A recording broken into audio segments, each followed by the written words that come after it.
So I wanted to take a few minutes with this video to talk about 3 interesting PlayStation 5 stories, and if you could hit that like button on the video, thank you to those that do it, and as always, it's very much appreciated. Now, the stories I wanted to dive into today include Horizon Online, a state of play potentially happening in September. Yes, I know, I don't want to hear that either. We're going to talk about it. And a new PS2 Backwards Compatibility piece of information, which is potentially exciting. First, yes or no, have you ever had a PlayStation 2 or not? We're going to be talking about backwards compatibility in a bit here, but I'm curious how many of you have even had a PlayStation 2 before or not. So comment below, yes or no, if you've ever had a PlayStation 2 or not. Let me know down in the comments below. Now, diving into the first story of the video, Horizon Online. So for years, Guerrilla Games has been trying to create an online side for the Horizon universe. They tried to make it with the original Horizon game, Zero Dawn. They tried it for Horizon Forbidden West, but then decided to make it its own thing, similar to the situation with The Last of Us and Factions 2. We've been following a multiplayer project on this channel that's been in the works over at Guerrilla Games since 2018 and had hires like Killzone and SOCOM, ex-developers Simon LaRouche and Chris Lee, but we found out earlier this year that this project that they're working on is Horizon Online, not any Killzone or SOCOM title, which was surprising considering they're both ex-shooter developers working on Horizon. But as for the Horizon Online project, it was basically confirmed last year in December on a post from Life at Guerrilla over on X or Twitter. The post was about new positions available for hire, and they confirmed they are expanding the Horizon universe and that they have a single player project, which is basically Horizon 3, an online project, which is Horizon Online, and an external Horizon project, which could be a MMO that was reported last year. Earlier this year, we had Horizon Online's concept art and gameplay get leaked as well. You can find that stuff online if you want, if you want to check it out yourself. But the latest update on the Horizon Online project is that they're set to have its own narrative, its own story. Guerrilla Games has a new job hiring for a narrative director, with the main focus of the job being to guide the vision for storytelling as the world of Horizon evolves into the multiplayer space. In the Our Writing Team section, it states, "Our writers are driven to push the boundaries of storytelling in multiplayer games. We want players to feel hooked by our characters, enjoy sharp dialogue, and savor joint adventures long after they put down the controller." In the Who You Are section, it also states, "Possesses extensive knowledge of stories and narrative design in open world RPGs, online games, and MMORPGs." So it's interesting to see the MMORPG mentioned, because there was a job listing in 2021 asking also for MMORPG experience, but I guess now we see that it was for this project. Either way, this project clearly has been in the works for many years at this point. I like that it's going to have a story of its own, which I assume will evolve over time and expand like other narrative-based online expanding titles. Hopefully, this translates to their world map as well, also evolving as well. It's just wild to me that we know they've had projects like these in development for so long. Sony has had projects like these in development for so long, and we haven't seen anything officially yet, which brings us to the next story of the video. Gotta slow you down.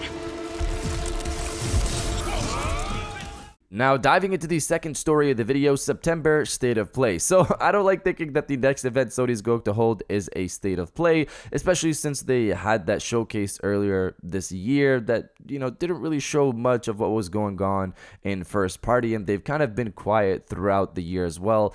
They did have a presence at Summer Games Fest, but for example, Gamescom, they had no trailer, nothing really there. You think this is them holding everything to show it off themselves. Even Spider-Man 2, for example, skipped the Game Informer cover where Miles Morales and Spider-Man PS4 both had covers via a Game Informer and shared information via Game Informer. This is obviously a rumor for now, and we haven't mentioned this individual in a while, but he also hasn't really shared any supposed leaks in a while as well. We're talking about Roberto Serrano. Serrano, who posted this up on X recently. It's almost time, September 12, 2023, 3 p.m. Pacific, 6 p.m. Eastern, 11 p.m. BST, so on and so forth, to be confirmed. And he's referring to a state of play, posting an image of a state of play. He also added this when asked about what the show was about itself. He states, about 40 minutes, mainly focused on Marvel's Spider-Man 2. Now, I said a while back that Sony might have a Spider-Man 2 state of play, but I'd hope they do it in August like Tony Todd's rumor kind of indicated. I don't need them focusing so much time on Spider-Man 2 and not showcasing much of anything else. If the show is mainly focused on Spider-Man 2, then I'd hope half of it is on other stuff. 20 minutes on Spider-Man 2 and 20 minutes on other content, which I hope includes first party as well. We don't even know the release date for Helldivers 2. What's going on there? I don't want this to be true personally, but it disappoints me enough to believe it is the case. It's crazy to say that line itself. Sony, y'all have so many games in the works, but are holding everything so tightly because, I don't know, you don't feel pressure to show it off because you guys are leading in the console space. That's great for business, but as a fan, I hope you guys start showing off more of what first party has going on, to the rest of us. I get Spider-Man 2 is huge. That's like the big headliner for the year, but showing us other content isn't going to stop people from, I don't know, not focusing on Spider-Man 2, which is right around the corner. Of course, let's see what happens if this state of play is happening on Tuesday, September 12th. It'll most likely be announced on that Monday, similar to past Tuesday state of play events. Now, I'm wondering what Colin was talking about earlier this year. Was it this state of play, or was it something else? Regardless, are you excited for this state of play, or were you hoping it would be a showcase? Let me know down in the comments below. And now diving into the final story of the video, PS2 on PlayStation 5 backwards compatibility. So backwards compatibility has been a topic we've been discussing on this channel for a while now, and we've been getting little tidbits here and there, but to keep it straightforward on the information that we know, we've had Jeff Grubb and Moore's Law's Dad come out in recent years pointing out that Sony does have a PlayStation 3 emulator in the works, but it's just not working well at the points in time in which they mentioned it, and that it'll take some time for it to get working. This was a while ago they talked about this, so hopefully it's improved much more so now.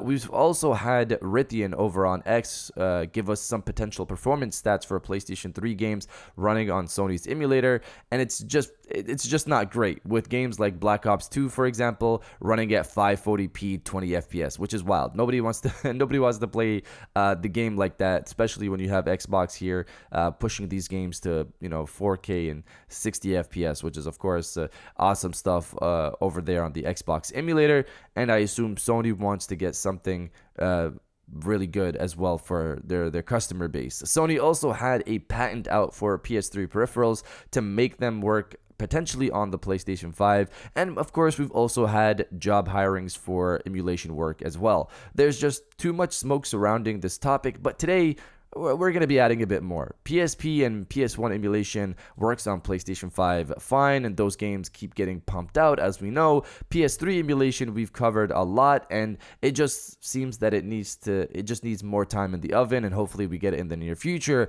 PS2 emulation, Sony has a working PS2 emulator, and there are PS2 games on the store right now via the Classics program, but that emulator has not been used in years, and rumors had it Sony put PS2 emulation to the side, but today we're hearing otherwise. Fellow YouTuber Mystic recently put out a video focused on PS Plus and Sony's classic support, and in one part of the video, he states that he has it on good authority that a new PS2 emulator is in the works. It's just not ready yet. This sounds similar to the PlayStation 3 situation, but again, Sony already has a PS2 emulator, but I assume they want to improve it and bring it up to what they have for PSP and PS1 with all of those features over there before releasing it to the public. Mystic has never really been a leaker, so I hope this information is, coming from a good source. And logically, it makes sense. If Sony's working on a PS3 emulator, why wouldn't they upgrade their existing PS2 emulator? Let's hope this all works out, because that would mean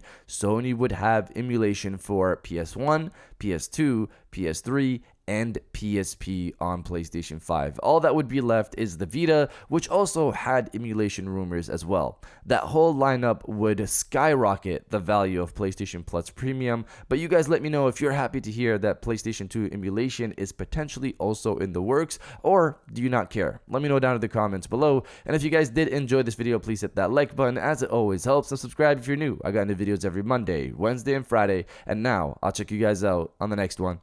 And welcome back to the after show. This is the part of the video where we have a little fun down in the comments below. If you're old, welcome back. If you're new, welcome. For today's thing, what I want you guys to do is the body, obliterate, destroy, and overall harass the comment section with "Give us more classics, please." Obviously, this is in reference to Sony's emulators, and hopefully they get the PS2 and PS3 emulator up and working, and we get more classics on the PlayStation Plus program and on the store itself for people to purchase. If you're excited for all of that, destroy the comment section with "Give us more classics, please," and I'll definitely heart those comments like I always do, because I appreciate everybody who stays to the end of my videos. And now I'll check you guys out on the next one.